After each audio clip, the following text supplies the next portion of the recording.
All right, welcome back. So today I had the honor and pleasure of speaking with Sam Cila. He is a decorated war hero, along with a former U.S. retired infantryman out of the U.S. Army. He's decorated with awards for valor in combat and a Purple Heart. We talked a lot about his journey, what he had to overcome, his upbringing, and how he took that mindset and was able to transfer that into his military service, along with how and what he's doing now, where he's providing leadership quality for those in need. He also works now as the operations chief for the program, which provides customized training solutions designed to help team building and leadership quality. I know you're gonna like this talk. Again, we talked a lot about leadership. We talked a lot about overcoming obstacles and having a strong mindset. So without further ado, Sam Cila, Daru Strong Podcast. Welcome to the Daru Strong Podcast. Daru Strong Podcast. Let's go. Mind over matter. Put your mind somewhere else and keep going. That little voice in your head is trying to stop you from getting to where you want to be. Be successful and keep moving forward. With your host and world-renowned strength and conditioning coach, Phil Daru. Sam, appreciate it, man. So listen, let's go over the background. You're from Long Island, right? How does this all start? First, we'll go into the military and what happened there, and then what you're doing now. But let's go from the origin, right? Okay. How did it all start? Were you, athlete? Did you always want to be in the military? How did it go from there? Where it all started, believe it or not, was September 12th, 2001. I was at the time, always been an athlete, wrestler in high school, wrestled some in college, ocean lifeguard, competitive, but got away from sports. I was working in corrections. Took the job at 24 years old, and just kind of living in my own world. My wife, my girlfriend at the time was now my wife, we were scheduled to go to Las Vegas for Bike Week, leaving on September 11th. Get up that morning, go to the gym, go about my normal routine, look up on the TVs, and I see some breaking news, but I have no reason to really worry about it because it doesn't involve me, right? I'm hearing what's going on, but it's my vacation. My vacation starts in 2 hours. Yeah. Never pick my head up, watch the TV.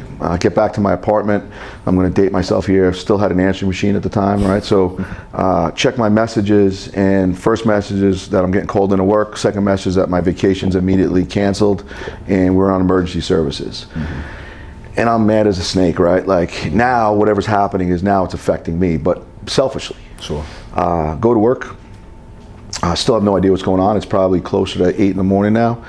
So there's already chaos. The Pentagon, field in Pennsylvania, the towers are hit, right? There's mass chaos in the country. Go to work, and I noticed that the parking lot for an emergency service situation, the staff parking lot is really empty.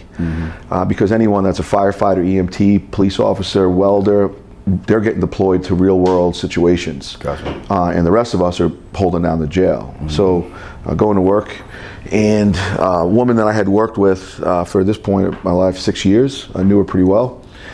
Been to her son's high school graduation, his college graduation, knew the family. We get our duty assignments, and she's sitting next to me, and I'm just in a bad mood because my vacation, right? This is affecting me, but inmates are watching the TV, so I have some idea of what's going on now, but I'm really not that concerned. It's sad to say, and I'm ashamed of it, but the warden, the undersheriff, and the chief of staff come down the hallway, and they tell Barbara, hey, can we have a word with you? And at that point, the first reports of casualties had come out of Tower 1, and her husband and her son were on that list. Father was an attorney, son was a junior attorney in the same office. And they said, hey, we think it's best you go home. And Barbara's reply was, well, I have no one to go home to. And she just turned around and sat down. Phil, there's very few times in your life that you truly evaluate who you are and what you're doing in that exact moment. And for me, it was that moment. Yeah. Because someone that I've known had just lost the two most important people in her life, and I'm worried about my vacation getting canceled. So now I'm glued to the television, right? And I'm watching, brave men and women run towards the wreckage, exhibiting honor, courage, strength, all these values that I knew what they meant, but outside of teamwork, I've never really had to, exhibit any of those, because if it didn't involve me, it just didn't matter. Yeah. Drove home after 12, 13-hour shift, just still kind of glued and just hearing what she said. And I passed a sign on the Long Island Expressway. It was close to my apartment. It said New York City, 55 miles.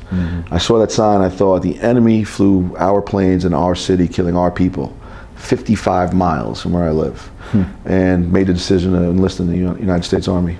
Wow. Signed my paperwork October 14th.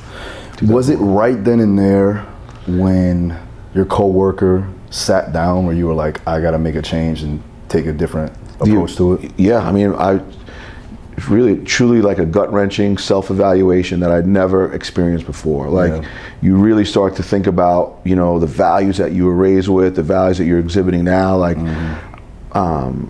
you just realize how self-consumed you get just in everyday life. Like, you go through your routine and you got a good job. Like, there's just, you just take it for granted that, life is so good. Yeah, I mean, that should be everybody's approach, is understanding that their place in life and what they can do to help others. Yeah. Because at the end of the day, like, you have your own aspirations, you have your own goals, you have your own objectives, but if you are truly helping somebody, you're fulfilling your purpose. Absolutely. And so, I felt there was more to do than stick a yellow magnet on the back of your car. Yeah. Right. Like, 27 years old, I'm in great physical shape. I have a job that allows me to leave. I had a young son, so I knew there was going to be some sacrifices, but why is it okay for the neighbor's kid to go, but not me, right? So just first adult decision I made in my life. 27, man, that's a little bit older than most people go and enlist. Yeah. When you let's go back a little bit, and then when you enlisted, how was that process? Instantly ran into a wall for my parents because my son was, a few months old. To give you every reason in the world not to. It's because they love you, right? But they start making excuses and, give you every reason. And some of them are valid. They're great points they had. But I tell you this, if I had listened to any one of those excuses, I wouldn't be where I'm sitting, right now. Yeah. Again, first adult decision I made in my life, and I gave my son, my ex-wife, my parents, my girlfriend, my wife now, they didn't have a choice to sacrifice. I made them do it, but at the end of the day, I think it was 100% the right choice. Did you get any pushback from your wife? No. Wow. Gave me 100, yeah. Because when you know how it is when someone knows you that well, and they know how you're wired, it's going to be in or out. Well, she showed that she was being very selfless as well. Absolutely. At that point. Yeah. How old was your son? Previous marriage, my son was not even a year old. Gotcha. Oh, yeah, wow. So he was a little guy. Okay. Yeah. So when you get there, right, now you're enlisted, you go to boot camp? Yep, basic training, Fort Leonard, Missouri. Okay. How was that? Different, being the older guy, right? So. But you were in shape though. Oh yeah, so that part wasn't easy work. Babysitting. Gotcha. When they dump your gear, they took my wallet out, they saw my sheriff's ID, and I knew it. Instantly, I was the platoon guide. I was the guy for everything. Any sort of leadership detail, like. Did you accept that? I did. I knew it was coming, right? Gotcha. But yeah, I mean, it was. It's still one of the best things I've ever done. Like, it was so much fun. You're away from your family and stuff, but the characters I was with, just the camaraderie and the shared misery of it. Yeah, I've heard this a lot, and I've talked to a lot of military veterans, and they say that the best thing that comes out of that is the camaraderie, right? The family atmosphere, the team that they grow up with, basically, in really complicated and dangerous environments, right? How was it for you going into battle, right? You had to go to Iraq, right? How was that for you going in there? Were you nervous, obviously? Were you like apprehensive, or were you like want to get after it? How was it? Wanted to get after it for sure, definitely nervous. Kind of put the piece of getting injured was never, getting seriously injured was never on the radar. Getting killed, I thought that could happen. So, you just kind of work because you're not really worried, you're not hesitant about injury. Like, I just never thought that would happen. Sure. But the guys that I was with, my teammates, just unbelievable, not only operators, but just the camaraderie we had, the connection. It didn't matter, you know, who was ranked where. You know, there was the operation side, and then there was the, you know, in the trailers, you know, where we lived side of it, and it was, we lived in one of Saddam's palaces. It was Wow. it was awesome. That's crazy. I mean, just the stories are just endless. You know, I mean, in such a stressful situation that you can still find a way to smile. Yeah, yeah. Well, I've noticed that with a lot of like really honorable men, you know, in the military.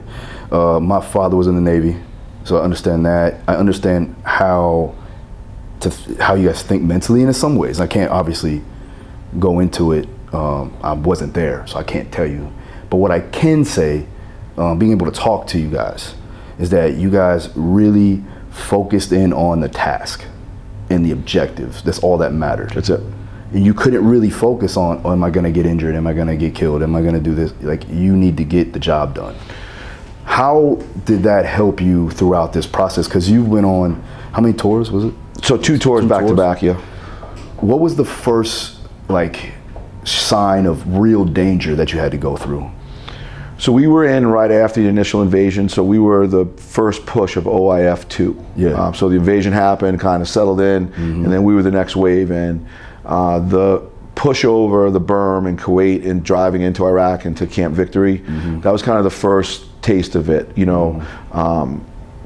Reports of, you know, small arms fire, RPG fire on, you know, there's one route in, everyone knows it's a convoy in, everyone knows you're going down that same route. So you know, you kind of come over that berm and you don't know what to expect, and you know, you pucker up pretty tight, and then it's, you know, 20 minutes in, 30 minutes in, and there's like complacency kind of sets in a little bit, and then all of a sudden that first shot rings, and you know, you either tighten back up and fall right back into your training, or you don't. But luckily the guys that I was with, we were a well-oiled machine. Were you at that point well equipped? I mean, obviously you were, but how well do you feel like you handled that situation just based off of the training that you went through, so on and so forth? Because I know that when things start going crazy, like, you have to tap in and stay focused, and a lot of times, not a lot of people can do that.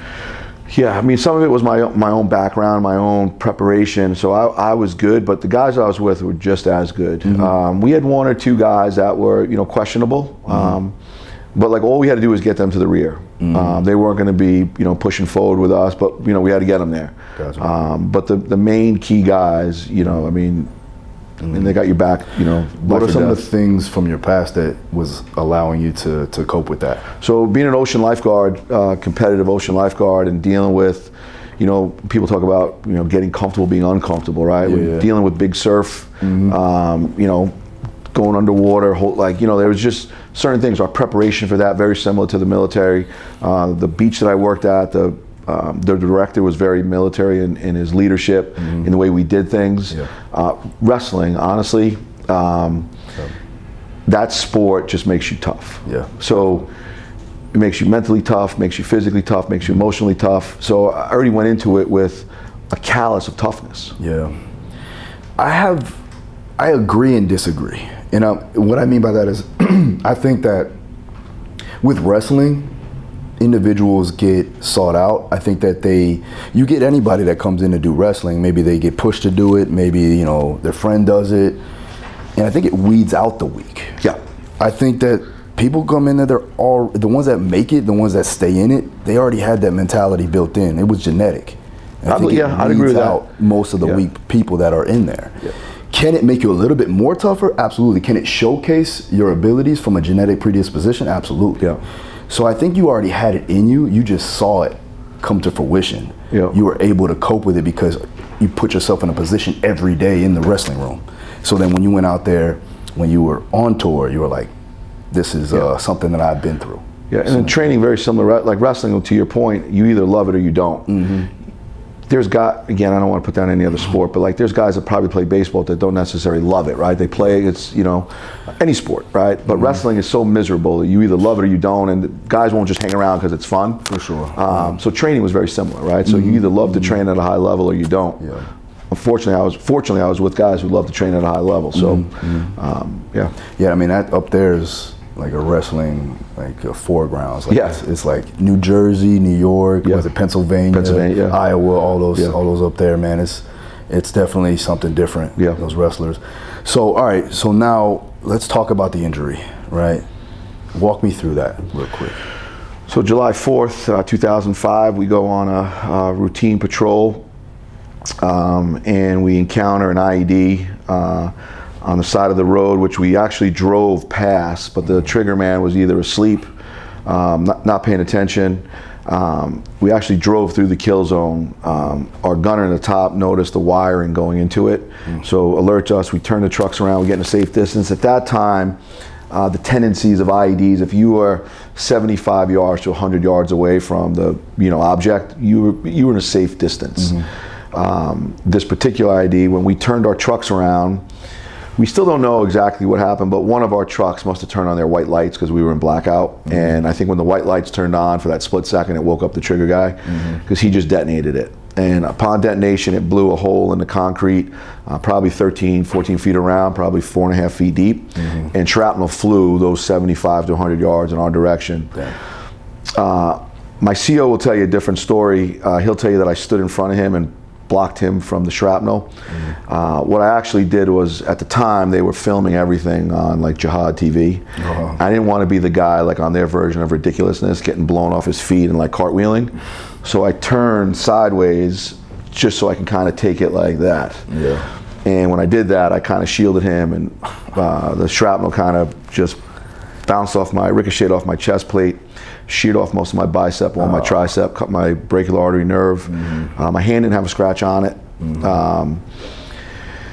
So laying there bleeding out.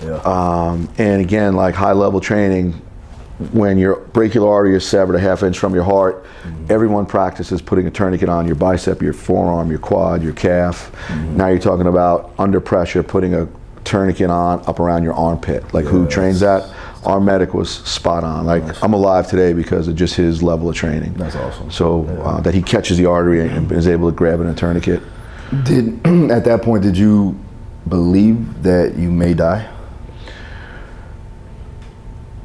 I thought I was okay. I knew I was okay because I was still up. Like when I say up, I was alert and awake. I couldn't feel. Not only couldn't I feel, but I couldn't really turn my head. I think because my brachial plexus nerve was jammed up as well. But I was shot in the leg as I was going down, so I knew my leg hurt like hell. And I remember my guys coming running over to me, and they're like working on my leg, and I'm like, I think it's up here though. Right? Like I know something's going on up here. The truth of it is once those guys put their hands on me and I felt that energy, I knew I was all right. That's amazing. I knew you're comfortable. I knew they were getting me to do another. I wasn't going to die there. Like I knew I was good. But when I got rolled into the green zone, to the 86 cash was the medical unit that had control at that time. The first thing the doctor told me is that when I wake up, my arm is probably going to be removed at the shoulder. And then he said, well, that's if you wake up. So hearing that, was the first kind of shock to my system of like, oh my God, like this is for real. He said that? Yeah. If you wake up? I mean, I had, different. There was a huge 2-inch gap in my artery. I had lost, 2 units of blood. Like, so just, really bad spot. But one of the things that I clearly remember is, my guys, I'm behind like this plastic curtain that you kind of see through, like almost like a shower curtain, but kind of clear. And watching my guys like wipe my blood off their kit and reloading their weapons, checking their gear, going through radio checks, and those dudes are going right back out. Seeing that, like, in that moment, like, they're a reflection of you and you're a reflection of them. So that was pretty, one moment in my life that I remember. That's hard to not remember on that one. When you got patched up, you were, obviously everything was fine at that point to a degree. I was stable, not fine, but I was stable. You can never be fine after that. But did you think that you were going back out there? No, I knew. So they set me on a medevac to Landstuhl, Germany. So go from Baghdad to Balad. Stabilized me in Balad. Now I'm okay. Like I'm alert. I'm awake. They've got this Gore-Tex graft on my arm. I'm still in a lot of pain, but like under control, manageable. PJs come in, some pararescue guys, and they're going to load me up on a medical flight to Landstuhl, Germany. Load me up, and at that point, the reality of war, like you're in it, and there's casualties, and they load you up on this medical flight, and you think you're in bad shape until you look around at the other guys that are there. Guys missing legs, and just the worst injuries that you could think of, and they're all like in racks. We're all going to the same place, and those guys are not alert like I am. Like, I'm kind of sitting up a little bit, talking to the guys. Those guys have got tubes and wires, and so another shock to like the reality of it. I was like, man, this is like the result of this. Get to Landstuhl, Germany, hit the tarmac, get a new medical team gets to take custody of me. A nurse looks at my IV bag. She's like, we're going to set you up with a new IV bag and morphine and everything. She disconnects she runs a new morphine line into me in new bags, but never disconnects the old morphine. So she double feeds me morphine. I go into respiratory arrest. Oh my goodness. So here I am in Landstuhl, Germany. I just survived combat, and I'm gonna die here on the tarmac. Wow. So I go into respiratory arrest. They start giving me CPR. I'm getting yelled at, like, if you stop breathing, they're giving me a breathing tube. They gave me a Narcan shot, bring me back out of that overdose. So I've now walked towards the light twice at this point. And I'm, it's just amazing. From there, I go to Walter Reed, and that's where, kind of the long journey started for, 40-something surgeries. When you did look, death in its eyes, right? What do you remember? What ran through your mind? It's going to sound kind of arrogant, but I've always prided myself on my physical condition, just being physically tough. And as I'm kind of walking to it, just to have the strength to turn your back and walk away. But I remember seeing it. Like, you just kind of see the lights just get a little darker, but then all of a sudden, you just, it's bright again. But you feel it closing in on you for sure. I think, for me, looking at that, I would say that all the years of you not only building up your body, but your mentality. With wrestling, with, going on these tours, and then transitioning out of being a selfish person to a selfless person, that made you stronger, mentally and physically, emotionally, spiritually, But I think for you to come out of that twice, now you have a higher purpose. And I think that this is where it comes into what you're doing now, correct? Absolutely, yeah. The ability to give back, right? Share those experiences. And then I never thought that there would be more opportunities to walk towards the light. Like, I've been through this twice already, but as it plays out, wasn't the last stop. So I'll get into that in a little bit here, but. So now I'm at Walter Reed, going through surgeries after surgery. Now I start dealing with the reality of new reality. You go from a combat zone with your team, with a weapon system, things you're familiar with, a mission, like a purpose, to basically sitting in your underwear in a hospital bed, and they tell you to relax. You've just spent 14 months in the most stressful situation. Now they're like, hey, just relax. Now the depression kicks in, the anxiety, the nightmares are starting to come, the uncertainty of, like, how am I going to be a husband, a father, a soldier? Like, I got an arm that doesn't work, I got a hand that looks like, not a scratch on it, but it ain't working. Now it starts to really become a new battle. Are you familiar with operator syndrome? You ever heard of that? No, I've never heard of that. I would say it's a mindset that former military go through when they go on tours, they go overseas. They are so used to being in a high stress environment every day. Cortisol's through the roof every day, fight or flight is always constant. When they go back to regular life, civilian life, they don't know how to cope in a lot of ways because you're so used to always being on guard. So then you really try to figure out your purpose and what's next. And if that person or that individual doesn't have the ability to leverage and pivot, in a sense, to go into something that is going to be ultimately their purpose throughout their entire life after the fact, it can eat them up alive. Well, I didn't know there was a name for it, but I had that. A lot of guys. Hypervigilance, like, being people behind, like there were just things that I just could not, adjust to. So it had that. Along the way, I had never taken medicine. I've never done drugs. Never really a big drinker. So now foreign chemicals in my body having all sorts of crazy reactions to it, right? Percocet, all these pain medications, and I hate the way it makes me feel. So I decide that, well, I'm going to not listen to the doctors, and I don't need it. I'm tough. Well, you stop taking Percocet and some of these other pain medications, but then the pain increases to such levels now that you have to take it. But now to catch back up, you're taking 3 and 4 times the amount. For sure. Do that for 3 or 4 months. Well, now you have an addiction problem. Another new battle. So now I'm dealing with this. When did you realize you had a problem? About 4 months, 6 months in. So I'm an inpatient for 6 months. I get released. I'm an outpatient now at Walter Reed. We're in the Fisher House. And my kids are there. My wife is there. Got to go check in. I'm still, getting medical treatment and stuff.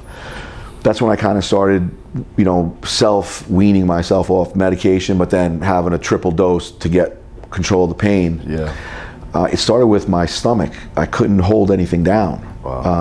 Because I would take so much Percocet, the Oxycontin, it would just bind up my intestines. For sure. So I was like a cat. Everywhere I'd go, I'd throw up. Oh, man.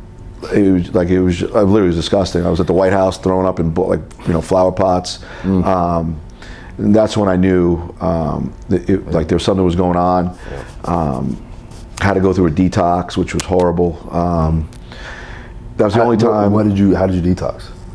Basically, they had to just get me off everything. So just get it out through my system. So basically, cold turkey, that's tough, man. Just in a hospital room, just fighting it, wrenching in pain, hot sweats, cold sweats, kind of like train spotting, right? Like walls are moving around you.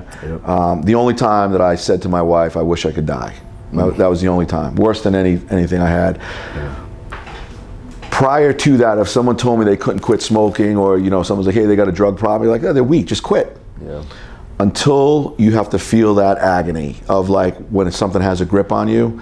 I have a whole new respect for addiction, because there was no shaking your leg and that it's going to go away. It was horrible. You're deep in there. You got to climb out, and it's a long climb. So now they put me on methadone. Now I get released home. So now I'm back in hometown USA. Still trying to figure out life. I'm on methadone. Hate the way the methadone makes me feel.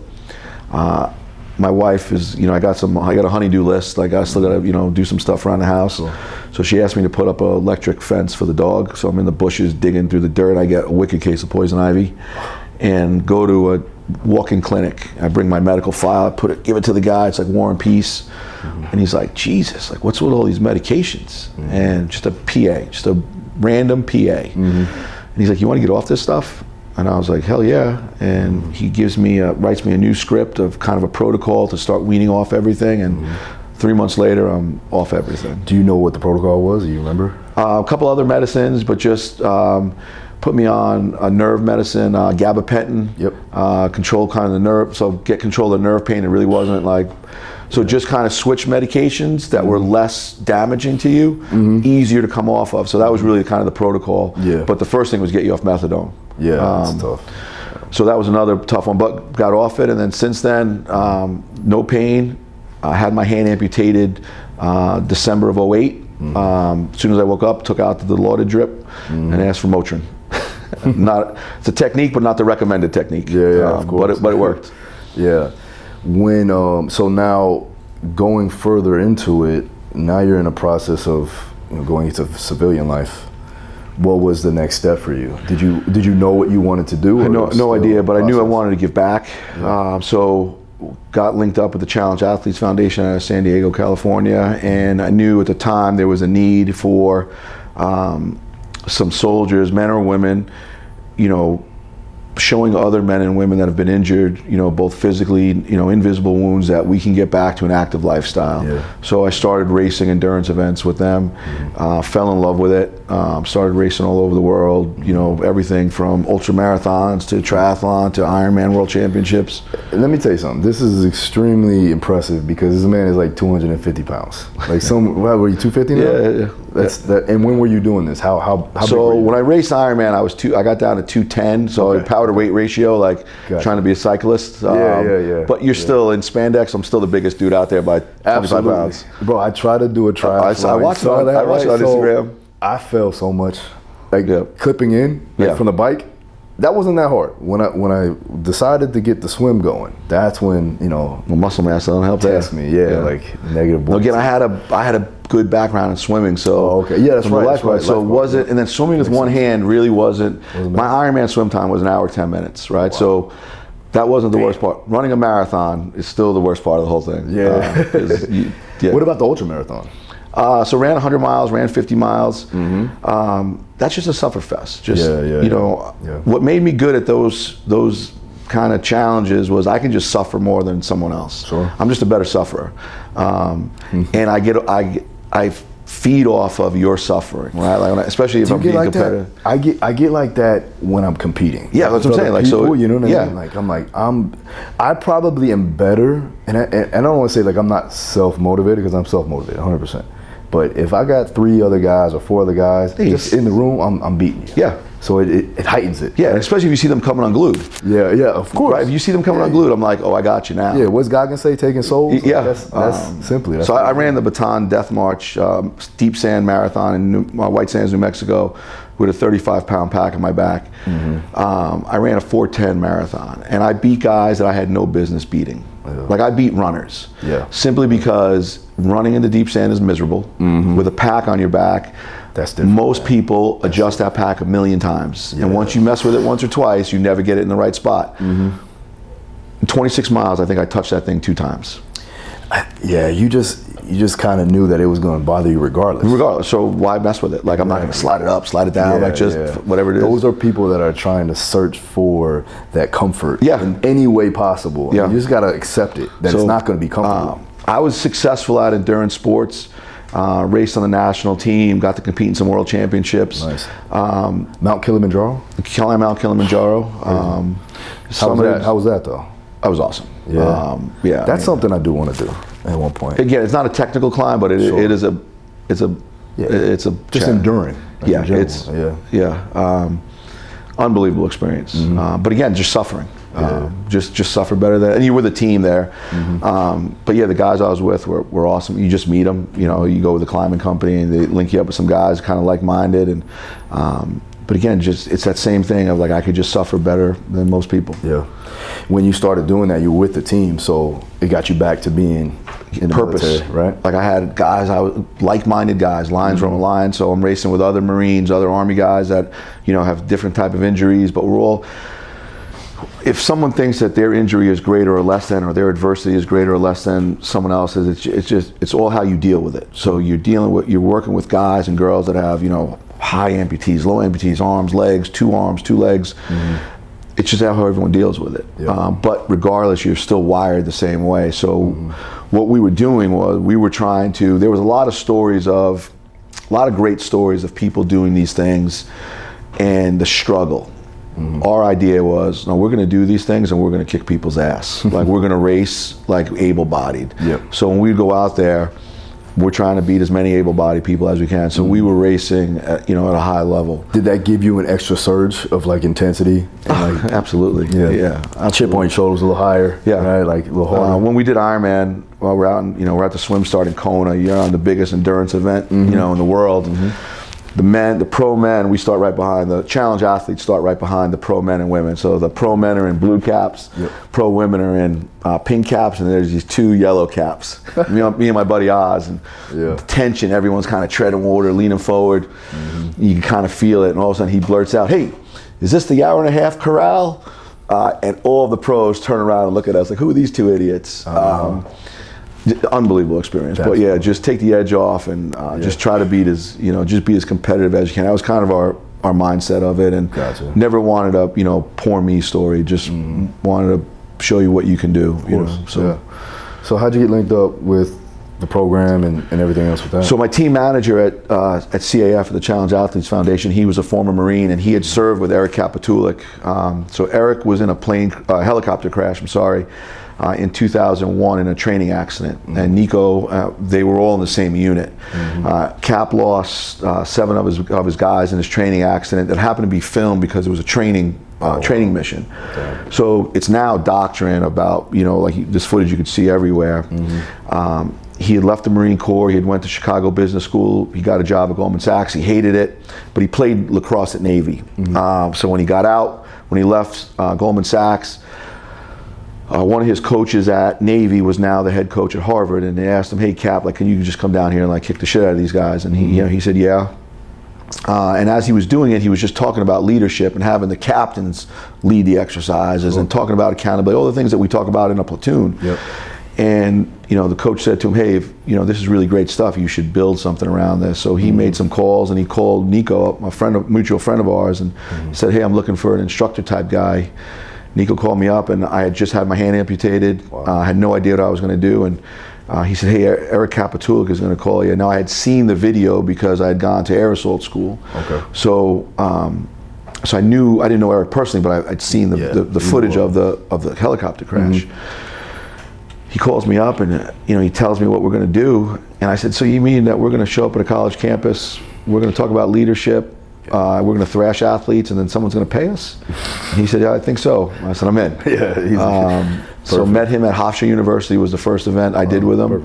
And we've been together ever since. So we went from working with 3 collegiate teams.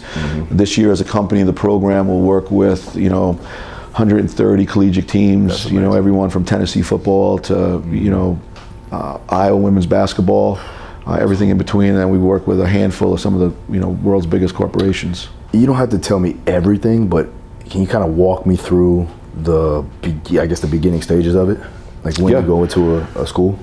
Was that? So we go to a school. So first of all, the simple mission at the program: develop better leaders and create more cohesive teams. So we simplify that, and what we really want to teach is the standards of a great teammate and great team leader. So great teammates set the example and hold one another accountable. Great team leader is held to 2 additional standards: accomplish the mission, number 1, and take care of your people, number 2. Make every single decision that you ever make that decision with the team's best interest at heart first, not your own. That's military leadership 101. That's so foreign to most people, right? Mission first, team always. But some of those decisions you're going to make are not always popular. But all I care about is accomplishing the mission, right? I love my teammates, but I want to make some tough decisions to get that job done. So we teach that. We teach our ethos, our 3 core principles to student athletes. We do a 45-minute presentation about it, and then challenge them to it out on the turf field day 1, and then in the deep end of a swimming pool day 2. What are some of the challenges that you do with them? So log poles and sandbags, like every military unit. There's physicality, so bodyweight, military calisthenics, push-ups, flutter kicks, mountain climbers, jumping jacks on a bridge, except everything has to be done in unison, perfect rows, perfect columns, and we really stress the accountability piece. So we tell the leader, hey, you're the leader of this thing, you're going to get held accountable for everything that happens or fails to happen, but ultimately, you need your team for success here. So if guys or girls can't hold each other accountable to the standards that we set for that quarter, well, then we just keep restarting it. So in theory, we talk about, hey, we need you to be one team, one heartbeat for 16 minutes. We go over the exercise. It sounds easy, right? Until you start doing it. Hour and a half later, right? We're still doing push-ups, flutter kicks, mountain climbers, jumping jacks, and a bridge, right? But it's the accountability piece. Accountability in any organization is the most challenging thing that we face. What are you looking for in a leader, primarily? The biggest thing that in a leader is, number 1, is the want and desire to lead, right? You got to want to do it. And then the second thing is influence. Can you influence people around you? Title gives you influence, but most of all, who you are gives you influence. Explain a little bit about that. How can one person influence a crowd? Consistency, trust, doing the things you say you're going to do, and then your character, who you are. People, there's people that love Phil DeRue, right? I mean, it's because of who you are, right? So, I think that's a big piece of it, right? It's when you're genuine, when you got some vulnerabilities, and it's never do as I say, it's do as I do. I think that's the biggest piece. For sure. Yeah, leading by example, obviously, is one of the major things. I always tell guys, like, I'll never tell you to do something that I wouldn't do, right? Lesson number 2 in the military. Yeah. Never ask your Marines or soldiers to do something you're not willing to do yourself. Perfect, man, perfect. So now, where do we want to take this? What's the objective for 5-10 years down the line? Yeah, I mean, we're talking about, a $5-10 million company. But as much as we want to do that and have financial, success and freedom, what we don't ever want to do is compromise who we are as a company. So we're very true to our core values, being selfless, tough, and disciplined. We're really big about hiring the right people, slow to hire, quick to fire, but ultimately building relationships with our clients. And I'm so fortunate, in some of the sports, women's basketball, for instance, I work with 16 women's teams all over the country, and most of them are in year 4 and 5. They bring me back every year. Assistant coaches get head coach's job, they bring me to their new school. So it's the relationship building piece. But really, the thing that we all love is affecting people. Sure. Plant a seed, show someone that they could push past their limits, that their adversity is not the end of the world, all those little things that are just taught in between the lines. How, I know you hit on this, but how important is it to develop a relationship with the individuals that you're working with? It's the most important thing that we can do. Anyone can just come in and pitch a product, right? Sure. Draw it up on a whiteboard, right? Give you a good PowerPoint presentation.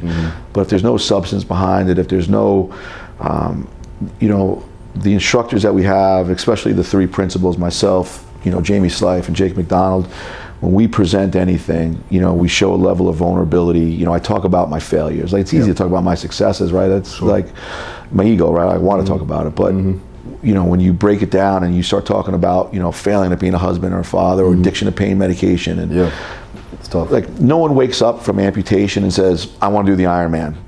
Like, there is just a miserable road before that is even a thought. Did you know about how miserable it was going to be when you did that?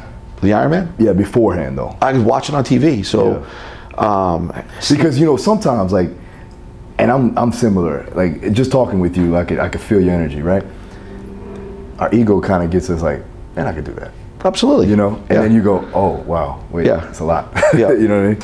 Absolutely, but that piece, that event right there was, for me, was, again, because your ego, right? You finish this thing, you're on the biggest stage, you finish the race, you got a great time, and you think you're harder than woodpecker lips, right? Like, people are like, oh, it's so emotional. Like, whatever, it's a race, right? I'm done. I look across the street on the Queen K, and there's still people running the marathon that are never going to make the cutoff time, and they're having the time of their life. And then at the end of this thing, the lights are off, the crowd is gone, only the athletes that raced are still celebrating the people that are still crossing the finish line. They're not going to get a time, they're not going to get a medal, right? Unbelievable experience. So the more that you do those things, like, I just felt such a need to just give back. Sure. Well, it's amazing, man. Like, watching and seeing and hearing the journey that you actually laid it out for us. I mean, it's an honor for me to even talk to you, and I do appreciate your time. I really think that this is something that is going to take you, and you obviously have done tremendous in your life, but I think this is something that is going to take it to the next level. Especially with the program and everything else that you got going on. I appreciate the comments and the program.